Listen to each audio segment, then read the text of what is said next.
ton voisin, fuis l'impudicité. Dis à ta voisine, fuis l'impudicité. Dis à celui de derrière, fuis l'impudicité. Dis à celui qui ne sourit pas, fuis l'impudicité. Dis à celui qui est compliqué, fuis l'impudicité. Amen. On y va. Quelques autres péchés qu'un homme commet, ce péché est hors du corps. Mais celui qui se livre à l'impudicité pêche contre son propre corps. Ne savez-vous pas que votre corps est le temple du Saint-Esprit qui est en vous, que vous avez reçu de Dieu et que vous ne vous appartenez point à vous-même? Car vous avez été rachetés à un grand prix. Glorifiez donc Dieu dans votre corps et dans votre esprit qui appartiennent à Dieu. Parole du Seigneur notre Dieu.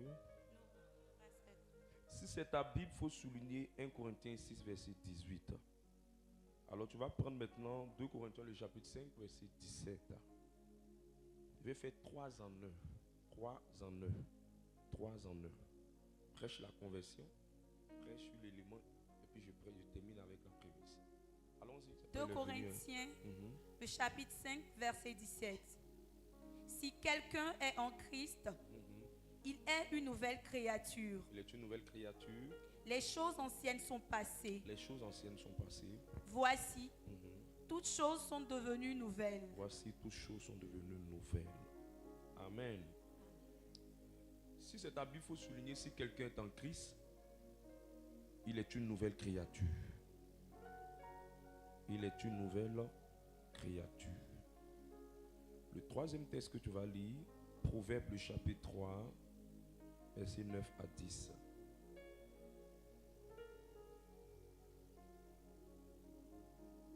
Proverbe le chapitre 3, le verset 9 à 10. Honore l'Éternel avec tes biens. Honore l'Éternel avec tes biens. Et avec les prémices de tout ton revenu. Et avec les prémices de tout ton revenu. Verset 10. Alors, tes greniers seront remplis d'abondance. Alors tes greniers seront remplis d'abondance. Et tes cuves regorgeront de mou. Et tes cuves regorgeront de mou. Parole du Seigneur notre Dieu. Je prie et je prophétise que ce message change la vie de quelqu'un. Nous prêchons sur la thématique intitulée la conversion profonde. La conversion profonde. La conversion profonde et durable. La conversion profonde et durable. Dis à ton voisin, voici le thème. C'est la conversion profonde et durable. Alors donne le thème à ton voisin. Comme ça, quand il va partir à la maison, quand tu vas lui demander qu'est-ce qu'on a enseigné, il ne va pas dire, il est venu se promener, il est venu s'amuser, il est venu se balader. Il va dire, quand je suis parti, le thème c'était la conversion profonde et durable.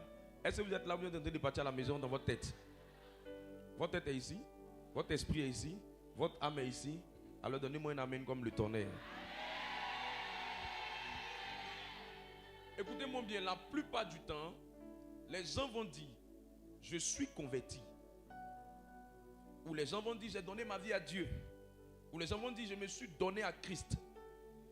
Il ne peut pas avoir de conversion véritable sans des signes extérieurs qui confirment cette conversion. Il ne peut pas avoir de conversion profonde sans des signes extérieurs qui sont l'expression, qui sont les fruits de cette rencontre véritable avec Jésus.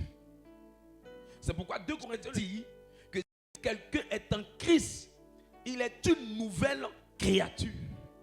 Donc ça veut dire qu'il y avait une ancienne chose en lui, mais depuis qu'il a fait la rencontre avec Christ, une nouvelle personne est sortie de lui. Une nouvelle personne est née d'elle. Une nouvelle créature est venue. On ne parle plus de l'ancienne personne. On ne parle plus du gars qui était hier en train de faire des bêtises.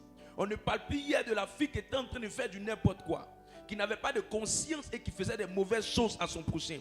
Mais aujourd'hui, on parle d'une nouvelle créature.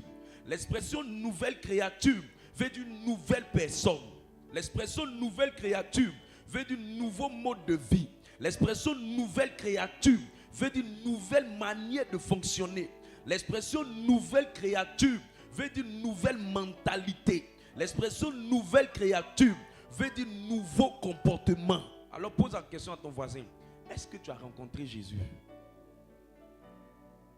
Il y a une différence entre aller à l'église et rencontrer Jésus. Il y a une différence entre aller à l'église et rencontrer Jésus. C'est pourquoi quelqu'un peut être à l'église mais il n'est pas un.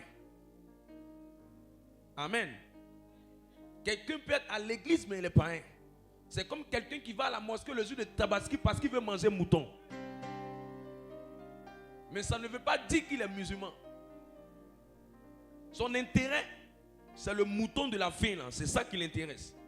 Donc il y a des gens qui viennent en Christ sans adopter la nature de Christ. Or la Bible dit que si quelqu'un a rencontré Christ, il devient une nouvelle personne. Si ton comportement n'a pas changé, c'est que la maison de Dieu est une perte de temps pour toi. Si ton comportement n'a pas changé, c'est que l'église est devenue une perte de temps pour toi.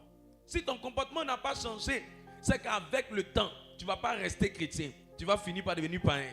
Si ton comportement n'a pas changé, c'est que c'est une question de quelque temps. Le même foyer dans lequel tu es entré, tu vas finir par ton propre comportement par détruire ce foyer. Si tu n'as pas rencontré Jésus pour mieux te convertir, je te dis, même si tu as l'argent, tu vas prendre de mauvaises décisions qui ne seront pas orientées par Jésus.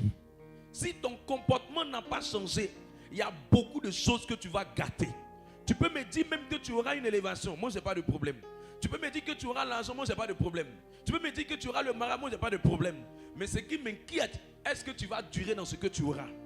Parce que à un moment donné dans la marche avec Christ, l'une des raisons pour laquelle Dieu veut qu'on le rencontre, pour qu'on se convertisse, c'est pour que ça modifie notre comportement afin qu'on puisse facilement gérer les choses de la vie. C'est pour ça que quand quelqu'un est élevé et qui n'a pas le comportement d'élévation, il perdra son élévation. Quand quelqu'un s'est marié et qu'il n'a pas ajusté son comportement, elle reviendra célibataire.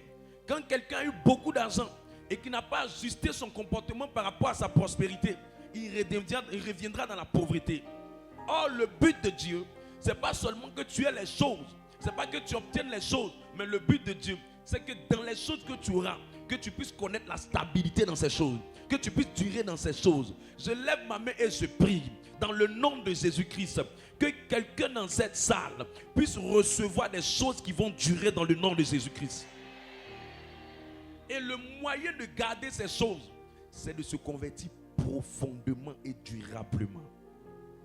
Et quels sont les signes qui montrent que quelqu'un s'est converti? Le premier signe que vous allez remarquer, sur lequel je vais revenir, mais je laisse ce premier, j'attaque directement le deuxième, c'est pas exhaustif. La liste n'est pas exhaustive. Je donne ça comme ça parce que j'ai écrit ça dans mes notes. La première chose qui montre que quelqu'un s'est vraiment converti, c'est un changement de ses priorités. Là, j'ai mis ça dans mon point en deuxième partie. C'est un changement de ses priorités. Hier, elle aimait beaucoup garçons. Quand elle a rencontré Jésus, a fait des garçons passent en second plan pour elle. Qui comprend ça? Voilà. S'il y a une fille à côté de toi qui n'a pas encore commencé à changer ses priorités, elle n'a encore rien compris dans la vie. Si le micro ne t'enseigne pas, les goumiens te parleront. Donc, il y a un changement de priorité. Il y a un changement de priorité.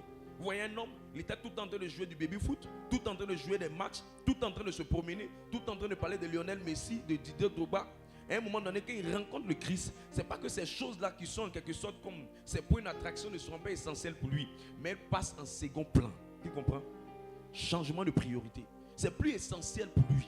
C'est pas important. C'est pas que c'est pas important. C'est important, mais c'est pas essentiel pour lui. C'est pas la priorité pour lui. C'est pas les choses sur lesquelles il s'attarde.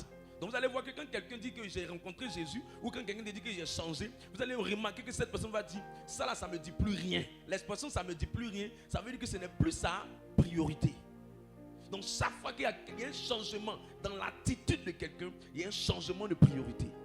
C'est pourquoi la priorité de toute personne qui rencontre Christ, c'est que Dieu vient d'abord avant tout. Mais quand quelqu'un n'a pas encore rencontré Christ, le monde vient avant tout. La chair vient avant tout. Ses intérêts viennent avant tout. L'argent vient avant tout.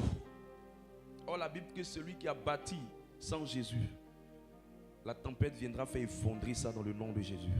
Et je refuse que cela t'arrive au nom de Jésus. Les plaisirs après. L'argent après. Son ego après. Dieu avant tout. Dieu devient sa priorité. Il y a un repositionnement de son centre d'intérêt. Il y a un repositionnement de sa priorité. Il y a un repositionnement des choses qui lui tiennent le plus à cœur. Donc si vous êtes en train d'enseigner quelqu'un, d'encadrer quelqu'un, de marcher avec quelqu'un, si vous voulez voir si c'est vraiment converti, avant de dire non, je vais marcher avec lui, non, je vais faire ceci avec lui, il faut te rassurer, est-ce que ses priorités ont changé? Est-ce que son centre d'intérêt a changé? Et le centre d'intérêt de tous ceux qui ont rencontré Christ, c'est Dieu qui doit passer avant tout. La deuxième chose sur laquelle je vais m'attarder, qui est le deuxième signe de quelqu'un qui s'est réellement converti, c'est quelqu'un qui a une haine et un dégoût pour le péché. Une haine et un dégoût pour le péché. Une haine et un dégoût pour le péché. Proverbe chapitre 8, verset 13.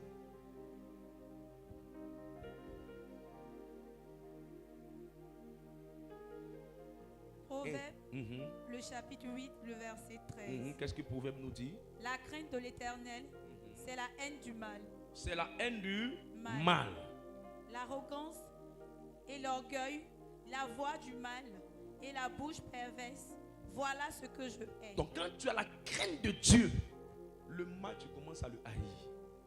Ça ne veut pas dire que tu ne vas pas tomber dans le péché. Ça ne veut pas dire que tu ne vas pas faiblir. Mais ça veut dire que tu ne vas plus te sentir à l'aise. Tu ne seras pas content de cette vie. Tu ne vas pas prendre plaisir à cette vie. Qui a commencé à sentir ça depuis qu'il a commencé à marcher le Seigneur? Waouh! Gloire soit rendue au Seigneur.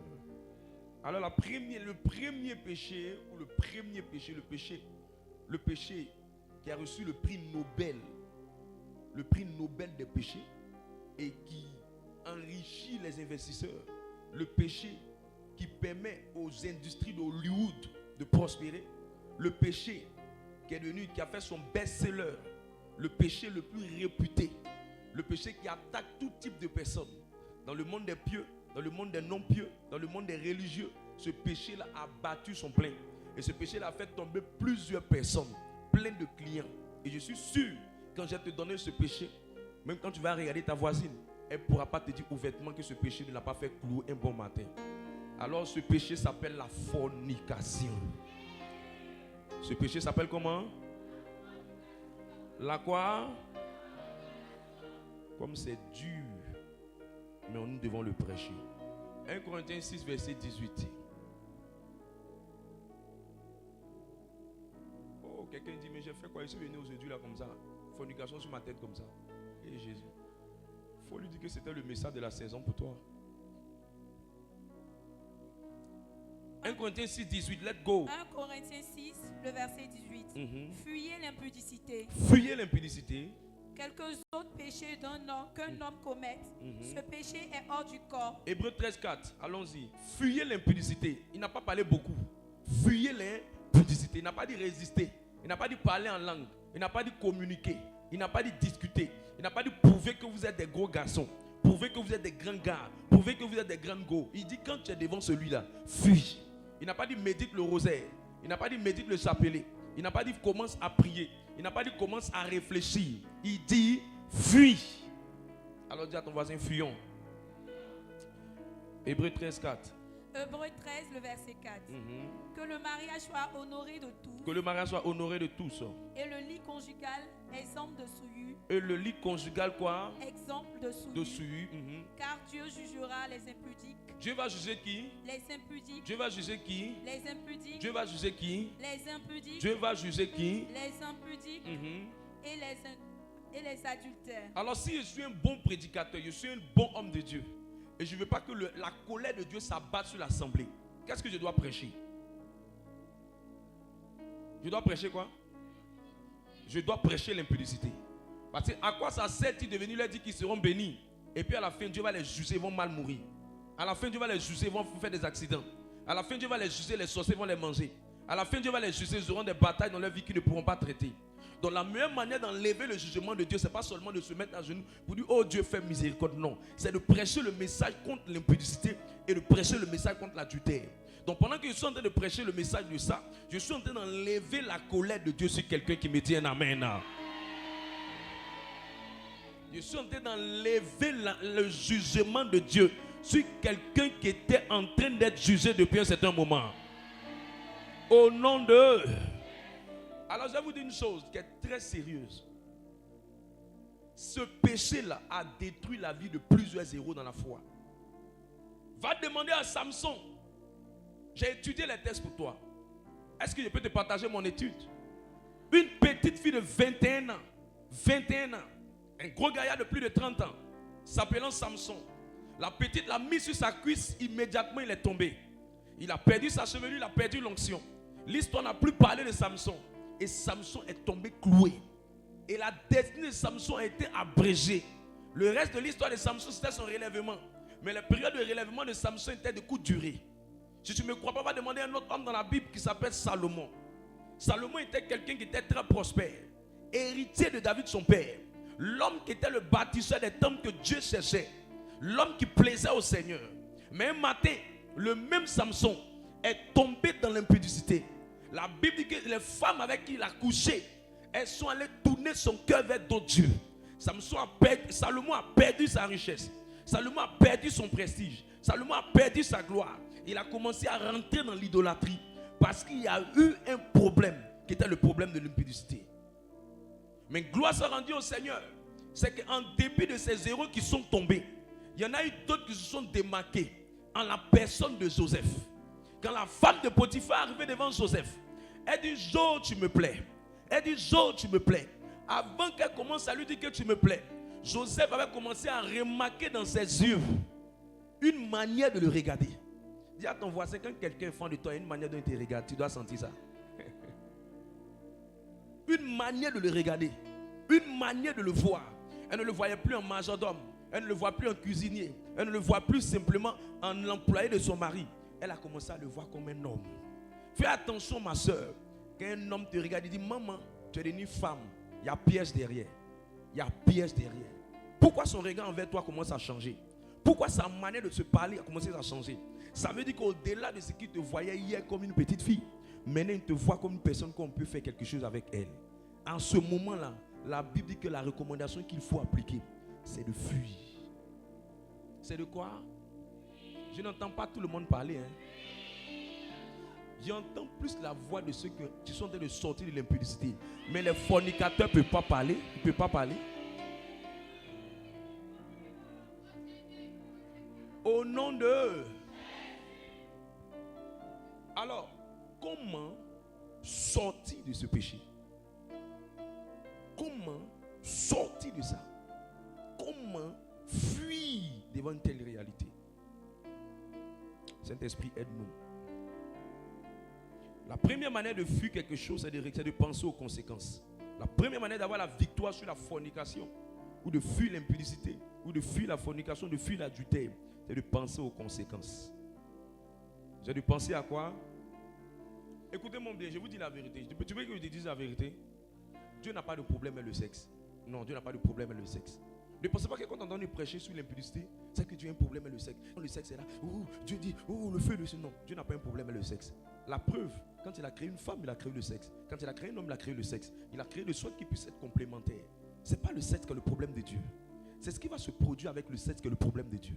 La question que Dieu se pose quand deux personnes sont en train d'avoir des rapports, c'est: est-ce qu'il va marier cette fille?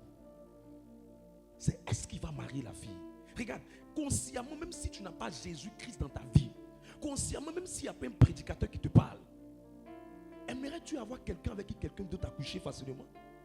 Aimerais-tu avoir quelqu'un qui va venir passer son temps avec toi et puis il va finir d'avoir des rapports avec toi et puis il va disparaître? Non, dis à ton voisin, toi-même il faut voir. Toi-même il faut voir. Dis à ta voisine, toi-même il faut voir. Donc le sexe n'est pas le problème de Dieu. Le sexe n'est pas le problème de Dieu. Ce sont les conséquences du sexe. Ce sont les conséquences qui sont liées au péché sexuel. Ce sont les conséquences qui sont attachées au péché sexuel. Et quand vous voulez tomber, ne regardez pas le plaisir de 15 minutes. Ne regarde pas le vêtement de la fille. Ne regarde pas sa forme. Ne regarde pas son postérieur. Ne regarde pas sa beauté. Ne regarde pas sa forme. Ne regarde pas sa poitrine. Ne regarde pas ses muscles. Regarde les conséquences. Quand Joseph a vu la femme de Potiphar, elle était belle. La Bible dit que l'Égypte fait partie des premières puissances qui étaient à l'image des États-Unis. Ça veut dire qu'elle avait des parfums de valeur. Ça veut dire qu'elle avait des produits de valeur. Donc imaginez un peu la femme d'un tel homme, d'une telle autorité. Elle était extrêmement belle. Mais Joseph n'a pas regardé le plaisir de quelques minutes. Joseph a regardé la destinée à laquelle il est attaché. Joseph n'a pas regardé le plaisir de quelques secondes, mais il a regardé ce à quoi il a appelé. Quand vous voyez le péché sexuel frapper à votre porte, je vous dis, ne regardez pas le plaisir, mais regardez les conséquences. La première conséquence que je vais te dire, c'est que quand un homme couche avec toi, il y a une alliance qui se crée entre vous deux. Il y a un attachement, même que ce n'est pas un attachement spirituel, mais il y a un attachement émotionnel. S'il ne te marie pas, si elle ne reste pas avec toi, l'attachement émotionnel, lorsque c'est brisé, lorsque c'est biaisé, lorsque c'est cassé, ça crée les blessures émotionnelles. Allez me demander toutes les filles qui sont en train de se prostituer. Il n'y a aucune femme qui a été créée sur la terre et qui prend plaisir à vivre dans la prostitution. Allez me demander à toutes ces filles qui disent maintenant, moi c'est mon téléphone, je cherche, je ne fais rien avec garçon. C'est une victime de blessures intérieures. Allez me demander tous les garçons que tu vois qui sont devenus des bad boys, qui cherchent à prendre des filles, coucher avec elles et puis s'enfuir. Je te dis la vérité, il n'y a aucun gars qui est créé sur cette terre qui veut détruire la vie d'une autre fille. C'est parce qu'il était blessé par une autre fille. Il n'y a aucune personne que Dieu a créée. Quand Dieu a créé l'homme, Dieu a dit que l'homme était bon. Dieu a dit que l'homme était agréable. Dieu a dit que l'homme était meilleur. Il dit tout ce qu'il avait fait était bon. Mais ce qui a fatigué, c'est que quand les gens commencent à être blessés, ils commencent à avoir un autre visage. Ils commencent à avoir un autre visage. Les blessures émotionnelles ont détruit la vie des gens. Les blessures de cœur ont détruit la vie des gens. Dans nos assemblées, quand l'adoration passe, 80% des pleureurs, c'est des blessés intérieurs. Oui. Les blessures déforment. Les blessures rendent bizarre. Les blessures rendent amères. Les blessures font que tu n'as plus le goût à la vie. Tu es désespéré. Vous voyez des mamans qui sont assis dans la vie. Elle dit, moi, mais je n'ai plus la tête pour me marier. Vous pensez que c'est quoi qui fait ça? C'est blessure intérieure. Ces blessures intérieures-là qu'on appelle gourmet. Quand une femme prend la dose de gourmet, elle n'a plus le goût pour le mariage. Elle n'a plus l'envie de se marier. Elle ne pense même plus à faire de foyer. Elle n'a même plus la tête à toutes ces choses. Qu'un homme était blessé par une fille et qu'il a mis son cœur si elle, puis elle n'est pas restée avec lui. La haine rentre dans son cœur. La vengeance rentre dans son cœur. Je me déplaçais un jour et je suis monté dans un taxi. Le taximan me disait, femmes sont maudites, femmes sont maudites, femmes sont maudites. Il lui a dit, pourquoi? Mais comment tu peux traiter une femme comme ça? Il dit, jamais. Moi, j'ai mis mon cœur sur une fille. C'est qu'elle m'a fait vivre, c'est qu'elle m'a fait vivre. Il n'y a pas bonne femme, il n'y a pas bonne femme. Elles toutes, ce sont des sorcières. Quand quelqu'un est blessé, la haine dans son cœur. La haine dans son cœur. La haine dans son cœur. Faut pas penser à maintenant. Pense aux conséquences. La deuxième conséquence, c'est que quand une femme ou un homme est allé coucher avec quelqu'un et qu'un enfant est sorti de cette grossesse et qu'on appelle ça les grossesses indésirées, mes amis, l'enfant qui sort, si les deux ne restent pas ensemble, l'éducation des enfants de façon séparée est très difficile. Si tu ne me crois pas, demande à quelqu'un si elle n'a pas vécu ça. Elle te dira. Les familles qu'on appelle les familles monoparentales, ou soit c'est la mère seulement qui éduque l'enfant, ou soit c'est le père seulement qui éduque l'enfant. C'est pas facile. C'est difficile. Et puis je vais vous dire une chose. En Europe, souvent ça passe un peu. Mais en Afrique, quand une fille a déjà un enfant, quand les parents entendent ça, ils disent, elle va faire quoi mon fils? Elle a déjà un enfant. Et ça devient difficile pour ceux qui ont déjà eu un enfant d'avoir un autre mariage. Parce que souvent, celui qui va se mettre avec elle ne regarde pas elle seulement, il aime elle. Mais souvent, il voit dans l'enfant le visage de celui qui a fini avec elle. Oui. Et elles n'ont plus trop d'espoir, elles n'ont plus trop d'opportunités de pouvoir reconstruire notre foyer encore. Je ne suis pas en train de dire ça pour que celle qui a eu un enfant puisse se culpabiliser. Mais ils sont en train de parler à tes soeurs qui n'ont pas encore eu d'enfant. Pour qu'elles puissent prendre conscience pour ne pas tomber dans la même erreur dans laquelle tu es tombé. Parce que toi au moins tu étais honnête, tu as mis un enfant au monde. Il y a d'autres qui sont des champions, elles sont des championnes en avortement. Elles sont les 10e avortements, d'autres elles sont les 15e avortements. Parce que tu ne peux pas comprendre que tu peux avoir 21 ans et puis ta poitrine est tombée. Tu ne peux pas comprendre que tu peux avoir moins de 30 ans et que ta poitrine est tombée. Souvent c'est dû au fait que tu as posé des actions qui sont plus élevées que ton âge. Oui.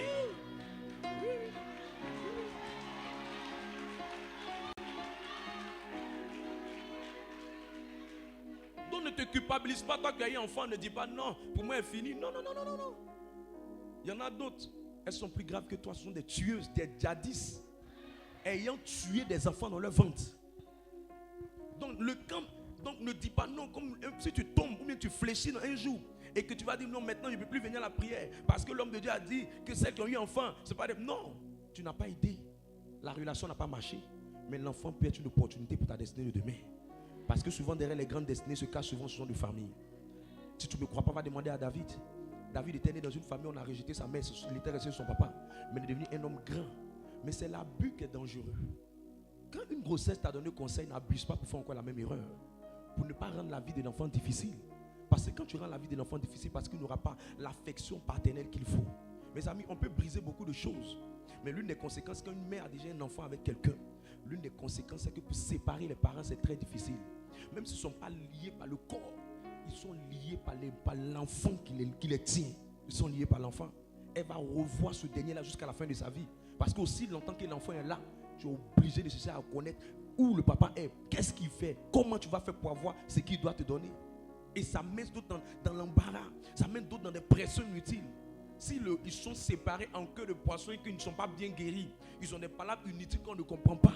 Des palabres qui manquent de sagesse, où le père ne veut pas s'en occuper, ou soit la mère ne veut pas s'en occuper, et il veut que l'enfant reste comme ça. Et c'est ça qui a créé les enfants de la rue. Je te dis, ce sont des rapports sexuels qui ont mis des enfants dans la rue. Et si tu réponds encore la même erreur, ça va créer des conséquences dans la vie de plusieurs personnes. Aujourd'hui, il y a des enfants qui sont morts par les avortements, mais qui sont en train de maudire des mamans et ne peuvent plus avoir des enfants. Vous pensez que c'est par rapport à quoi? Ne pensez pas seulement aux conséquences maintenant. Il y a des conséquences dans l'avenir. Il y a des conséquences dans la vie de plusieurs personnes. Donc quand on parle de fornication, toi tu me dis non, il exagère un peu. Aujourd'hui, là, qui ne peut pas faire ça? Oh, nous tous on fait ça. Oh, nous tous on fait ça. Nous tous on fait ça. Mais où le monde va? Rien où le monde va. Rien où le monde va. À cause d'un plaisir de 15 minutes. Un plaisir de 15 minutes. Avec quelqu'un, mais tu ne sais même pas où il va avec toi. Tu penses que tu as un problème avec le sexe? Sinon, Adam et Ève allaient partir se marier à la mairie. Mais ce n'est pas parce que tu as un problème avec le sexe. Tu as un problème avec la longévité de cette relation. Tu as un problème avec le conséquent de cette relation. Et à un moment donné, il faut t'asseoir, il faut prendre conscience. Et même si toi-même, tu ne prends pas conscience, tu es né d'une mère, tu es né d'un père, tu penses que ton papa va accepter de voir, ou ta maman va accepter, des parents vraiment conscients vont accepter de voir leur enfant en train d'être abusé sexuellement par un voyou qui ne la marie pas. Tu penses qu'ils vont accepter ça? Ta mère a souffert pendant 9 mois dans un CHU, dans une clinique quelque part. Chaque grossesse c'est une résurrection. Chaque grossesse c'est une résurrection. Tu es quelqu'un qui est quitté entre la vie et la mort. Même si tu es l'homme le plus insensé, tu ne peux pas venir jouer avec la fille de quelqu'un comme ça. Sous prétexte que j'ai pas encore le temps, j'ai pas encore les moyens, c'est pas ceci. Quelqu'un a livré sa vie entre la vie et la mort au 9e mois de sa vie et elle est partie à l'hôpital. Et toi tu dis non, ça me dit rien. Même si on ne prend pas tout ce qui était prêché, c'est même pas avec la Bible. Hein. Je te parle de la réalité. Je n'ai même pas encore pris. Il est écrit. Je parle d'abord avec la réalité. Ça, il est écrit. Mais que tu ne dises pas, les prédicateurs là, ils veulent exagérer. Non, regarde la vie. Aimerais-tu demain avoir ta pauvre vie? Tu paies sa scolarité, elle fréquente à Blaise Pascal, où la scolarité est plus de combien de millions. Et puis après ça, un cafard.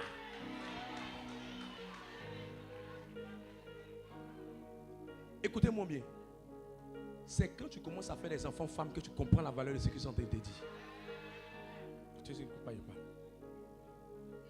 Dieu m'a dit une parole un jour. Il m'a dit, si tu es né femme, que tes parents n'ont pas l'argent, tu es en danger. Tu es en danger. C'est pourquoi tous les parents qui mettent des enfants femmes au monde, Dieu doit forcément les élever. Je ne suis pas en train de parler à toi qui as eu des parents qui n'ont pas pu s'occuper de toi. Je parle à une nouvelle génération qui va s'élever, qui aura des enfants femmes. Il ne faut pas vouloir faire vivre l'enfer à cette jeune fille. Elle doit choisir quelqu'un qu'elle va aimer comme Roméo a aimé Juliette, comme Juliette a aimé Roméo. Il ne faut pas qu'elle choisisse quelqu'un sous l'influence du fait qu'elle est faite. Du fait qu'elle est faite. Il y a des gens qui aiment par amour, il y a des gens qui aiment parce qu'ils ont le ventre vide. Quand elle va faire les jobs, si elle n'a pas de transport, elle commence un travail. Le travail commence. Elle s'est battue, elle a eu un petit boulot. Le petit boulot, on lui dit, il faut commencer d'abord avant qu'on paye ton transport. Et qu'elle n'a même pas le transport. À gauche, à droite, c'est compliqué. Elle va faire quoi? Elle sera obligée d'aller parler à quelqu'un. Elle est obligée de l'appeler bébé alors qu'il ne mérite même pas d'être appelé bébé. Dans sa tête même, elle ne le voit même pas comme un bébé. Mais qu'est-ce qui fait ça? C'est parce qu'elle n'est pas dans les conditions. Je prie pour toi. Que tu penses aux conséquences. Que tu penses aux conséquences. Pardon. Le jour où tu voudras enlever ton sous-vêtement, rappelle-toi de mon message. Je dis, le jour où tu voudras enlever ton sous-vêtement, le jour où tu voudras enlever ton sous-vêtement, cette année 2026, Rappelle-toi de mon message. Rappelle-toi de mon message. Rappelle-toi de mon message.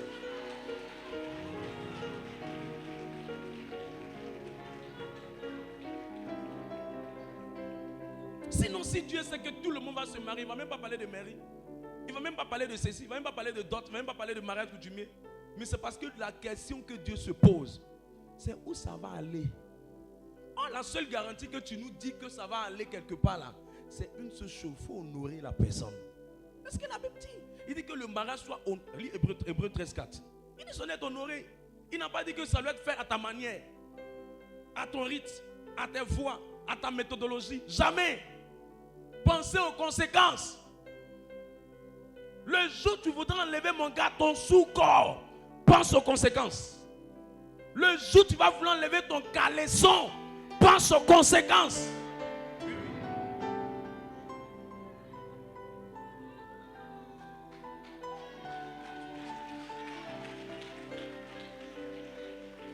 Quand je vois des belles filles, si tu avais entendu un message comme ça, quand tu t'es croisé depuis, ton avenir serait meilleur que là où c'est. Ton avenir serait meilleur.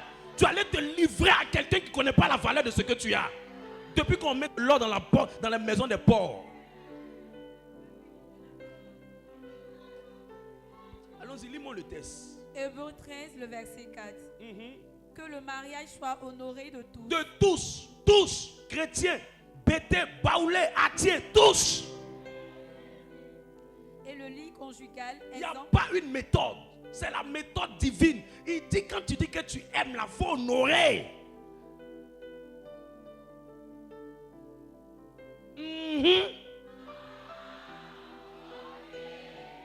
Fâche-toi avec moi, je vais te parler.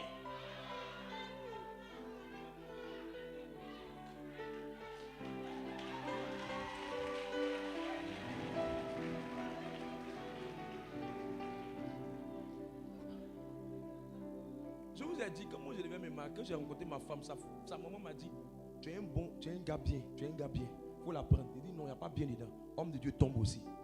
Quand la chair sur moi, qu'elle a fait de bien ici. Qui n'aime pas faire bisous. Je lui ai dit, je vais l'honorer. On va faire la procédure normale avant qu'elle vienne habiter chez moi. C'est ce que c'est normal.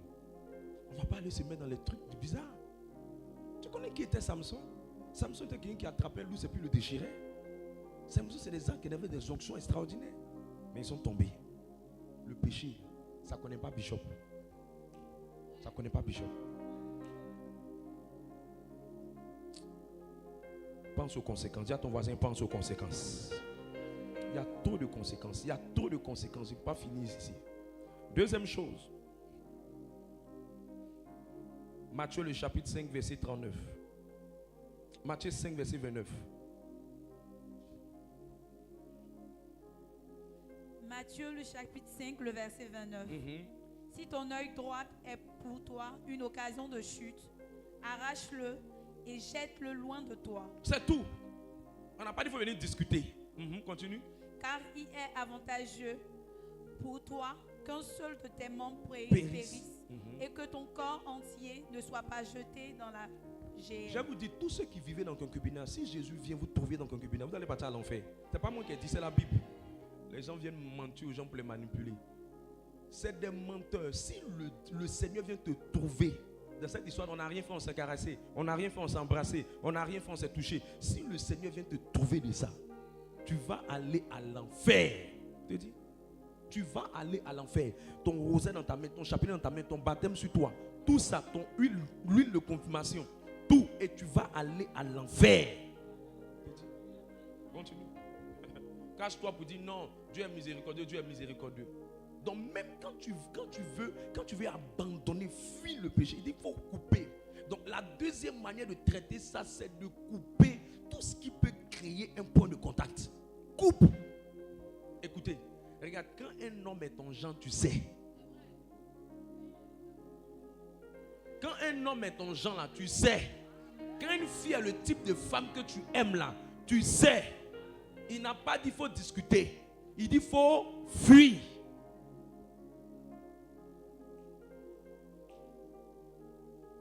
Il dit qu'il faut faire quoi? Fuir. Communication avec la personne, coupe. Appel avec la personne, coupe. Lien avec la personne, coupe. Ici, un grand frère, il va te faire aider une soeur dans la foi. Elle a sa Bible. Elle a sa Bible. Sur le lit. Elle a sa Bible. La Bible était sur le lit ouverte. À une page. Mais ils ont couché ensemble.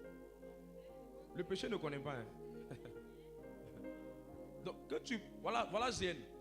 Le feu de ces sacrifices était le symbole du châtiment de ceux qui refusent le salut de Dieu. La gêne dans le Nouveau Testament, synonyme de lieu de malédiction. C'est symbolique de la gêne, souvent liée à celle de l'enfer. Ça raconte quoi? Il ne veut pas te marier dans la même maison. Je dis, si Jésus vient vous trouver là, vous allez partir à l'enfer. Tous ceux qui pressent un message pour dire on ne fait pas ça, je dis, c'est des gars qui sont dans Doi. Hein? Ils sont en train de te mentir. C'est pas vrai. Coupe les relations. Coupe tout ce qui est comme relation avec sexe opposé. Coupe. Coupe la communication par message. Coupe. Il n'y a pas de magie. À une certaine heure là. Il ne faut pas communiquer avec les gens par message. Vous rendez-vous visite dans un endroit public. Si vous êtes dans un endroit fermé, peu importe ta volonté, tu vas le faire. Couper. Tu n'es pas fatigué de prendre de l'as, puis personne ne te marie. Tu n'es pas fatigué. Tu n'es pas fatigué. Tu dois connaître tous les calissons, bosseurs américains. Comment on appelle ça? La plupart des sectes ont beaucoup tourné sur les garçons. À un moment donné, elles commencent à vendre chocoto. Si tu connais les marques, tu maîtrises. Commence à vendre chocoto.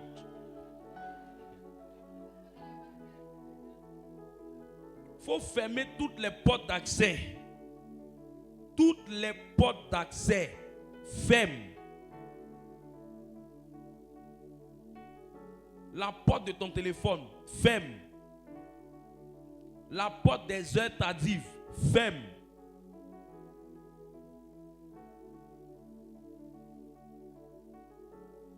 Évite de te trouver seul avec la personne. Maintenant, il y a des femmes dangereuses. Elle-même va t'embrasser aussi. Ferme les portes. Dis à ton voisin, ferme les portes. Ferme les portes. Évite d'être trop accessible. Il y a des femmes qui sourient trop. Femme légère, tu es légère. Tu souris trop vite aux garçons. Il y a des garçons aussi qui sont faciles. Job 31, verset 1. Ferme la porte des yeux. Ferme la porte des yeux. Job 31, le verset 1. J'avais fait un pacte avec mes yeux et je n'aurais pas arrêté mes regards sur une vierge. Regarde, il n'a pas dit il ne faut pas regarder. Il dit arrêtez mes regards. Donc le premier regard n'est pas le problème. C'est le deuxième regard. Donc il y a un regard qui te dit elle est comme ça. Ou il est comme ça. Maintenant il y a un autre regard quand tu commences à bien développer. Lui commence à traduire quelque chose dans ta tête.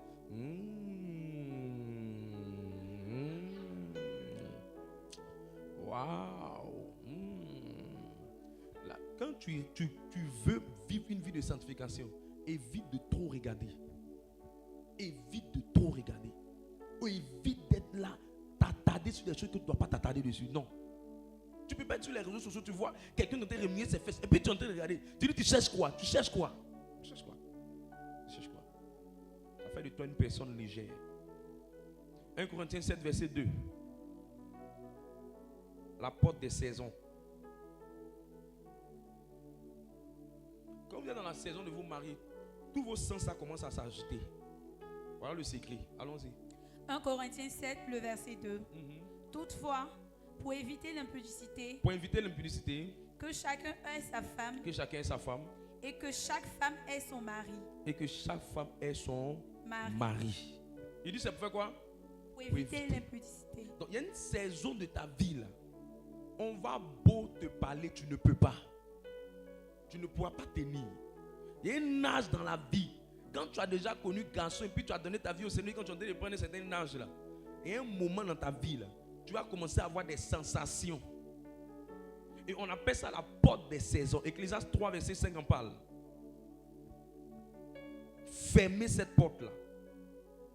Et je vais t'expliquer comment tu vas fermer ça. Merci. Ecclésiaste 3, verset 5. Un temps pour lancer les pierres. Un temps pour lancer les pierres. Et un temps pour ramasser des pierres. Un temps pour ramasser les pierres. Un temps pour embraser. Et un temps pour s'éloigner des embrasements. Donc ça veut dire qu'il y a un temps là. Tu ne sais pas pourquoi, mais ta bouche va. Les envies deviennent. Il y a une pression sexuelle sur toi. Pression. À d'autres même, ils font des rêves même. C'est pas mari de nuit. Hein. Quand ils se réveillent, ils sont mouillés. Il y a des hommes comme ça.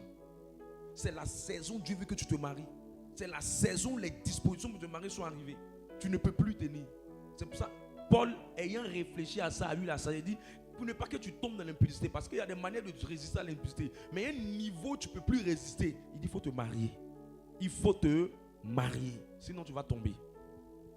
C'est pareil pour des couples. Vous êtes en cheminement. Et votre cheminement a trop duré. Trop duré. Ils sont ensemble, ils sont ensemble, ils sont ensemble. Ils cheminent pendant longtemps. Quand le pont est long, ça donne vertige.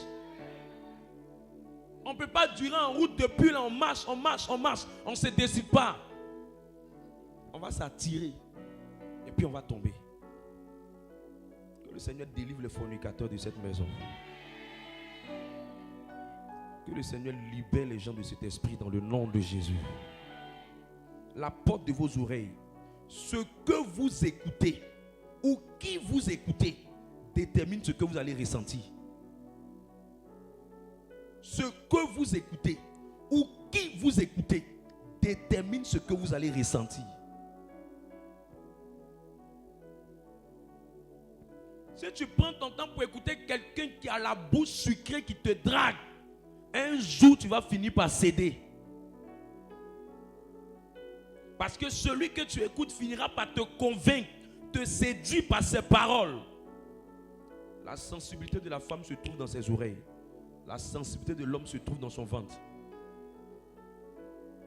Ça veut dire que si tu veux gagner une femme, c'est ses oreilles. Ce sont ses oreilles. Si tu veux gagner un homme, c'est son ventre.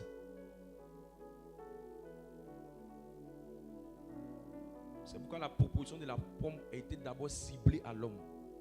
Et c'est la femme qui était comme la porte. Sinon, c'était d'abord pour l'homme. Quatrième porte, la porte de l'amour de l'argent. De l'amour de l'argent. Comment on fait pour reconnaître une personne qui aime l'argent? Une personne cupide. Une personne cupide aime trop les cadeaux. Tu aimes la gratuité. C'est quelle fille ça même? Elle en communauté, c'est son frère en crise. Il faut me faire cadeau. C'est par rapport à quoi? Tu es le Père Noël. À un moment donné dans ta vie, il ne faut pas être quelqu'un qui aime trop les cadeaux. Sinon, dans le cadeau, tu vas tomber. Tu aimes trop les invitations. Tu es cupide. Tu aimes t'accrocher aux hommes qui ont un peu. Tu es cupide. Tu aimes marcher avec les filles qui en ont. Tu es gigolo.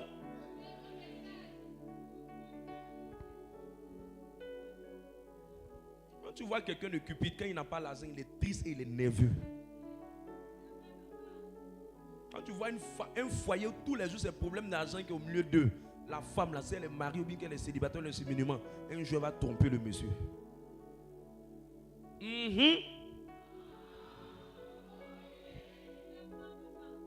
C'est pour ça qu'il faut te contenter de ce que tu as. Et puis quand tu n'as rien, il ne faut pas t'intéresser à l'amour. Quand tu aimes beaucoup d'argent, il faut chercher à travailler. Vous voyez, c'est celui qui toi tu comptes pour pouvoir avoir ton argent. Pourquoi? Pourquoi tu aimes toujours que les gens vont t'inviter? Tu aimes qu'on t'invite, on t'invite. Tu aimes manger, tu aimes qu'on te donne. On te donne une unité. Quelqu'un te fait transfert. Et puis tu es là, merci mon frère, merci mon frère, merci mon frère. Tu penses c'est pourquoi? Il est fan de toi. Merci mon frère, comment? Il est fan de toi. Une fois on peut comprendre. Mais tu vois que c'est insiste. Et puis tu dis pas non. Faut arrêter. Faut arrêter. Parce que je ne veux pas être avec toi. Mais tu acceptes. Et finalement, à cause de l'amour de l'argent, tu finis par tomber. Je prie que le Seigneur te préserve de ça. Je prie que le Seigneur te préserve de ça. L'autre manière de résister au péché sexuel, c'est d'avoir un programme de jeûne discipliné. Il faut avoir un programme de jeûne discipliné. Chaque semaine, établis-toi pour avoir 2 jours de jeûne. Sinon, je te dis la vérité, si ta chair est éveillée, tu vas avoir des envies. Les envies qu'on t'embrasse, qu'on te caresse. Tu vas aller sur les réseaux sociaux pour regarder les fesses, les formes. Si c'est une femme, elle va aller là où il y a des hommes qui montrent les muscles, les collants plaqués, où ils sont en train de faire sport, et puis ils soulèvent comme ça. Tu cherches quoi là-bas? Fille impudique. Si vous ne me croyez pas, on va prendre un téléphone, on va voir. On va prendre. Un jour, ma fille spirituelle dans le Seigneur, dans cette communauté, j'ai pris son téléphone. J'ai dit, tu es proche de moi maintenant. Tu dois regarder ton téléphone.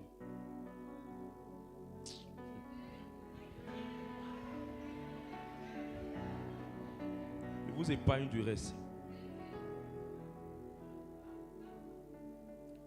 Si vous voulez, on va essayer. Chacun donne son téléphone à son voisin. On essaie. Et puis il regarde dedans. Les téléphones les plus codés, c'est les téléphones des impudiques. Oui. Matthieu 26, 41.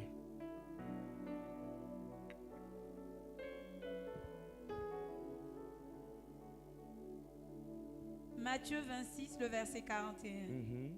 Veillez et priez, afin que vous ne tombiez pas dans la tentation. Dans la tentation. Il dit la meilleure manière d'avoir la force pour résister à la tentation, c'est de veiller et prier. Et le mot veiller ici veut parler de jeûner. Monter la garde. Monter la garde. Monter la garde. Continue. L'esprit est bien disposé. L'esprit est bien disposé. Mais la chair est faible. La chair est faible. La chair est faible. Dernière recommandation. Il faut éviter l'isolement. Il faut éviter l'isolement. Vous savez, tout ce qui est comme cachotterie, là, Satan est fort dedans. Tout ce qui est comme cachotterie, Satan est fort dedans. Faites tout pour qu'on puisse avoir les informations sur votre relation. Et faites tout pour qu'on puisse avoir les informations quand vous tombez. Trouvez quelqu'un à qui vous parlez. Soit votre père spirituel, soit un responsable mature, ou soit un ami mature. Mais si tu n'as pas quelqu'un à qui tu parles quand tu tombes, tu vas retomber encore. Parce que la même voie par laquelle Satan t'a eu, c'est la même voie qui va prendre pour te détruire. C'est vilain quand tu prends tes doigts pour te masturber, c'est vilain. Mais il faut dire, quand tu ne dis pas, Satan aura le contrôle sur toi. Or, si tu dis, on peut t'aider. Si tu parles, on peut t'aider. On peut t'aider. Mais si tu n'en parles pas, tu ne t'exposes pas, tu ne confesses pas, tu n'exprimes pas, tu vas retourner dedans. Et il y a des gens, c'est comme ça. Ils n'arrivent pas à se confier, ils n'arrivent pas à en parler. Et ils retombent toujours dans les mêmes choses. Ils retombent dans les mêmes choses. Il y a des gens, quelqu'un est en train de te draguer, te faire la course, un homme marié en train de te manipuler. Et puis tu n'en parles pas. Tu vas tomber. Il faut toujours trouver quelqu'un à qui tu te confies, qui est bien mature, qui pourra te donner des conseils sages. Ça va te faire éviter des choses. Comment éviter l'isolement? En plus de se confier, l'autre manière d'éviter l'isolement, en plus de se confier, il faut parler de tes blessures. Ce que tu as connu comme déception, il faut en parler. Il faut en parler, il faut dire. On va te donner des recommandations à faire. Il faut dire.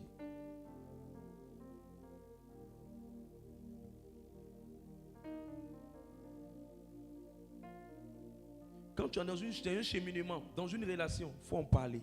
Il faut te confier. Il ne faut pas rester dans ton coin, tu ne dis rien, tu ne parles pas, tu ne parles pas. Tu vas te détruire. Jacques 5,16. Fais la lecture. Beaucoup de chrétiens sont hypocrites. Ils ne sont pas honnêtes, ils ne sont pas sincères.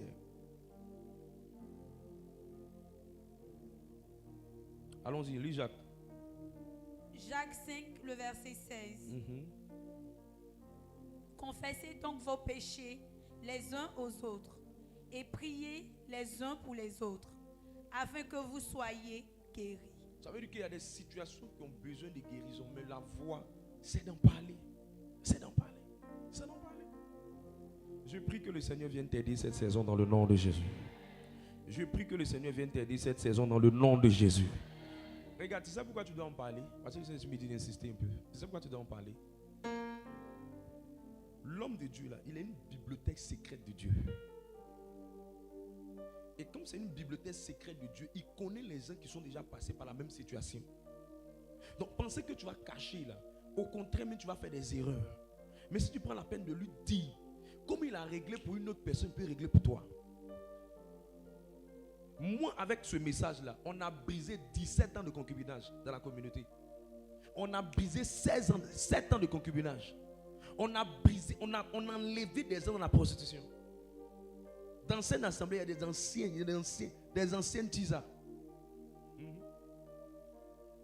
On les a enlevés dedans avec la grâce de Dieu.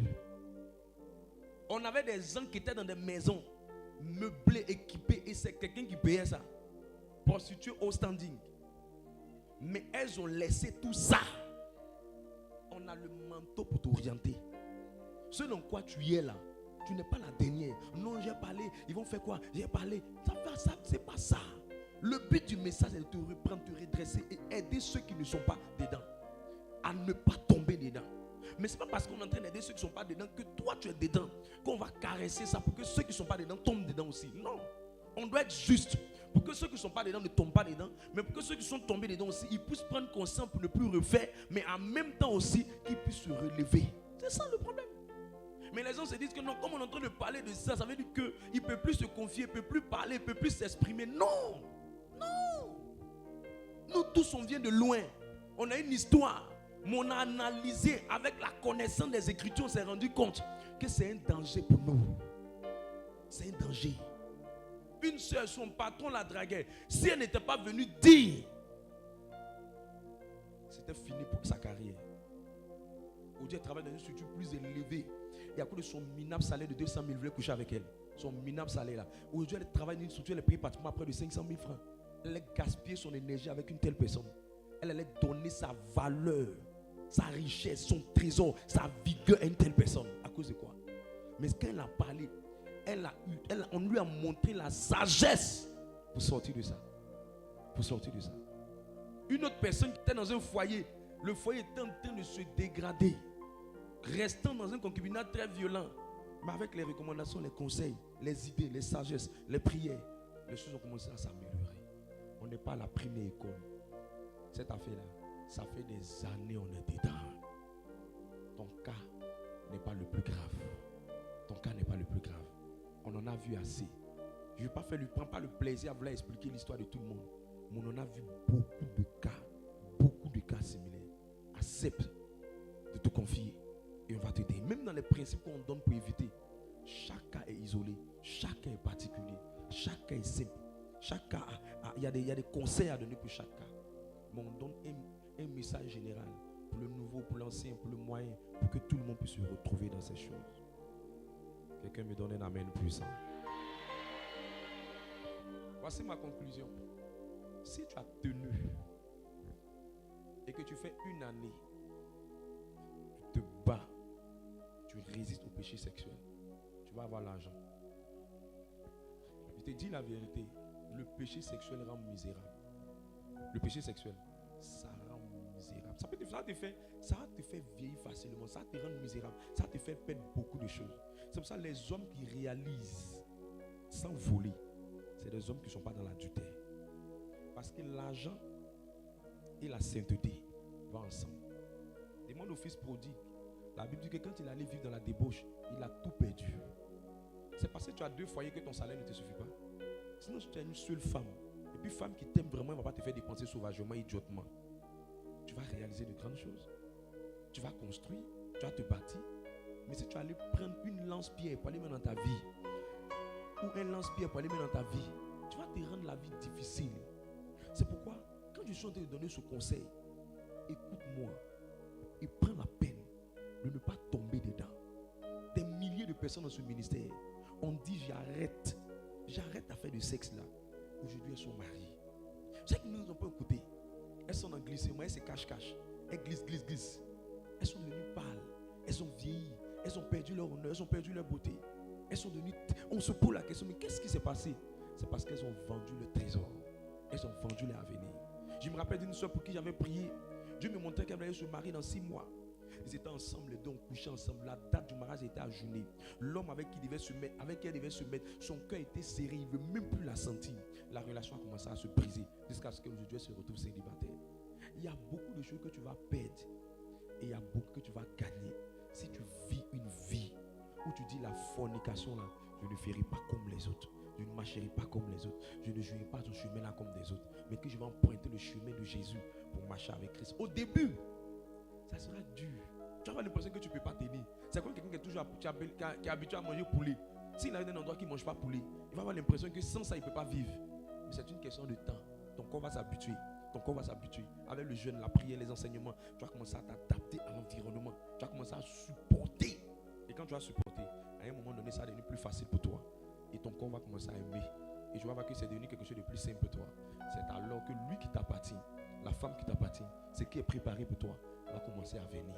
La gloire qui t'est réservée va commencer à venir. La richesse qui t'est réservée va commencer à venir. Mais écoute-moi, à un moment donné, quand tu vas commencer à déjà marcher dans cette ville, les mêmes personnes que t'ont connues dans le monde, quand vont te voir, ils vont te dire vilaine, hein? Tu es devenu bizarre, hein? Tu es devenu ceci, hein? Tu es devenu cela. Je vais te dire la vérité. Il y a une beauté que la sirène des eaux te donne. Et puis il y a une beauté que Jésus te donne. La beauté de la sirène des eaux va t'attirer des hommes mariés et des hommes qui n'ont pas d'avenir. Parce que vous savez, il y a des gens qui n'ont pas d'avenir sur la terre ici. Ils sont venus pour décorer la terre. Mais la beauté qui vient de Dieu, quand Dieu te donne la beauté là, il y a quelque chose sur toi qui fait que on ne va pas t'accepter seulement pour ton artifice. On va t'accepter pour ce que tu as. C'est pour ça, écoutez-moi bien. Toutes les femmes qui ont beaucoup de formes, qui sont exagérément en forme, je vous dis la vérité, vous êtes très en danger. C'est pour ça que votre affaire de sanctification doit être encore plus élevée. Parce que la plupart des personnes qui viennent vers vous ne viennent pas pour ce qu'ils voient à vous, mais ils viennent pour ce qu'ils voient autour de vous. Et c'est très dangereux pour votre avenir. C'est pourquoi le nombre, j'ai fait des recherches pour toi, mais je n'ai pas le temps. Le nombre de personnes qui sont mariées calmement, tranquillement, ce n'est pas des personnes qui sont trop extravagantes de forme. Si tu ne me crois pas, va demander à Steve Jobs. La femme de Steve Jobs est simple. Si tu ne me crois pas, va demander à Obama. La femme d'Obama est simple. Si tu ne me crois pas, va demander à Jacques Chirac. Va demander à tous les grands hommes qui ont été élevés. Les propriétaires, les frères White, les gens qui ont créé des inventions, les gens qui sont devenus très puissants. Le propriétaire de Caterpillar, le propriétaire de Coca-Cola. Tous ces hommes, ils ont pris la peine d'étudier leur vie. Si tu ne me crois pas, va demander même à celui qui a créé Facebook, Mark Zuckerberg. Quand tu vas les voir, ils ont pris des personnes qui étaient très simples. Parce qu'ils ont vu que ces personnes avaient quelque chose dans leur esprit. Concentre ton énergie pour vivre comme Dieu veut. Tu vas voir, Dieu va t'élever fortement. Que sa grâce soit sur ta vie.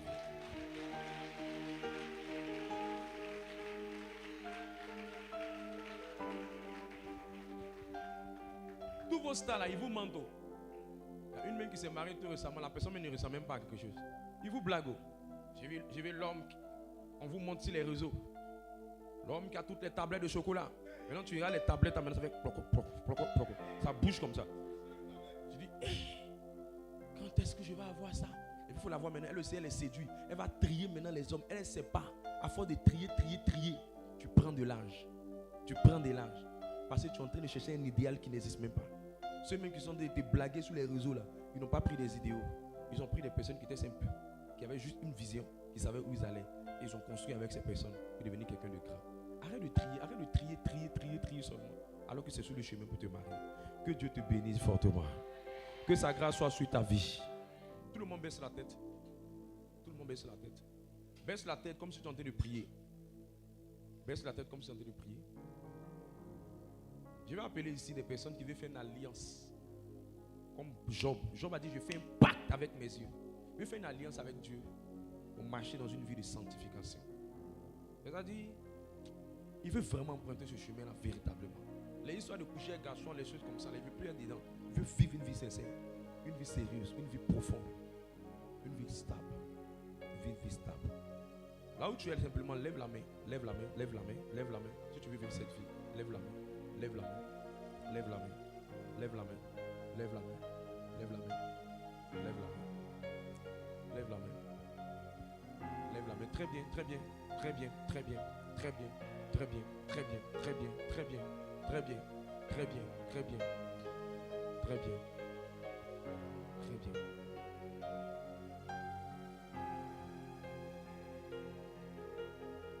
Fais un pas devant, j'ai prié pour toi. Pour que je sente que ta résolution elle est vraiment sincère. J'ai demandé à Dieu de t'aider. Maintenant, on va va faire une prière ensemble qui va ouvrir des portes dans votre vie. Cette prière, elle va bouleverser votre vie. Elle va bouleverser votre vie. Venez devant. Venez devant. Venez devant.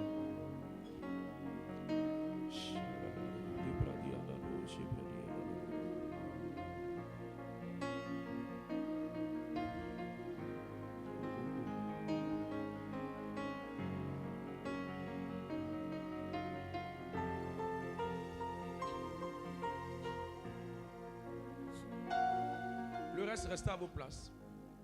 On va faire une prière ensemble. Elle est très sérieuse, cette prière-là. Je l'ai fait un moment dans ma vie. Et je crois qu'elle m'a aidé. Et elle va vous aider aussi. Elle va vous aider aussi. Elle va vous aider aussi.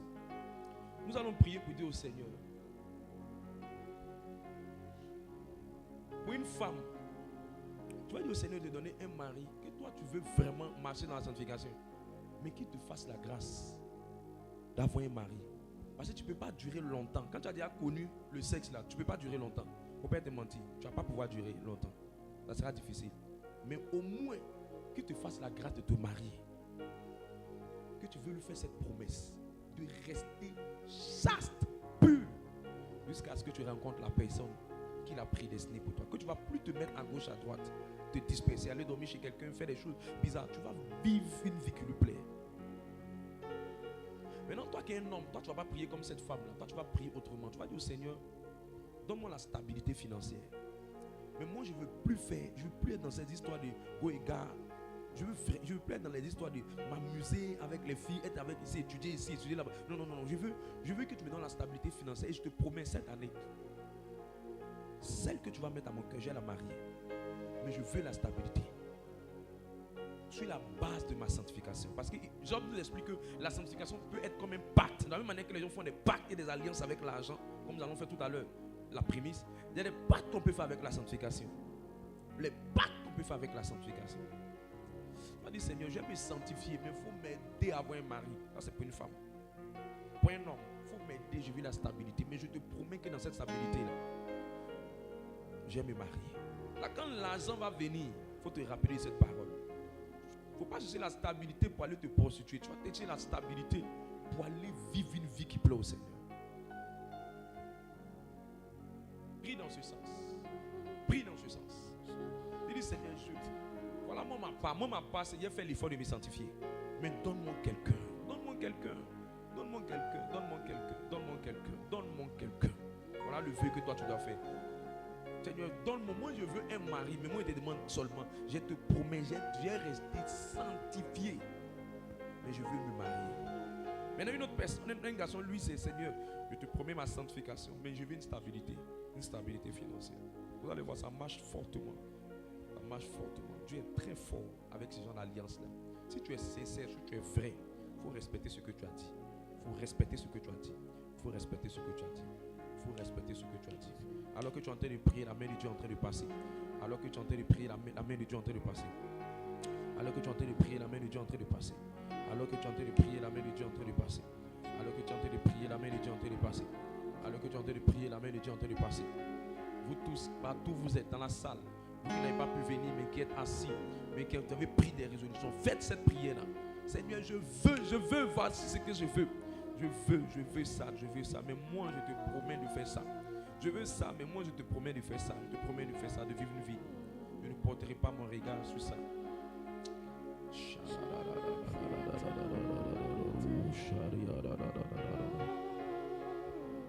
Oh, oh, oh.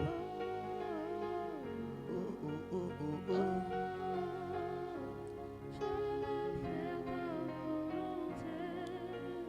Alléluia. Je prie pour vous, Père, dans le nom de Jésus-Christ. Recevez la force de vivre une vie de sanctification profonde et solide. Les faiblesses de la chair, les faiblesses des démons, l'indiscipline, le manque de rigueur, tout ce qui vous fait fléchir à chaque saison de votre vie, je déclare ça brisé sur votre vie dans le nom de Jésus. Une nouvelle porte s'ouvre pour vous. Une nouvelle saison s'ouvre pour vous. Une nouvelle destination s'ouvre pour vous. Un autre train pour sur vous. Au nom de... Acclame le Seigneur. Wow.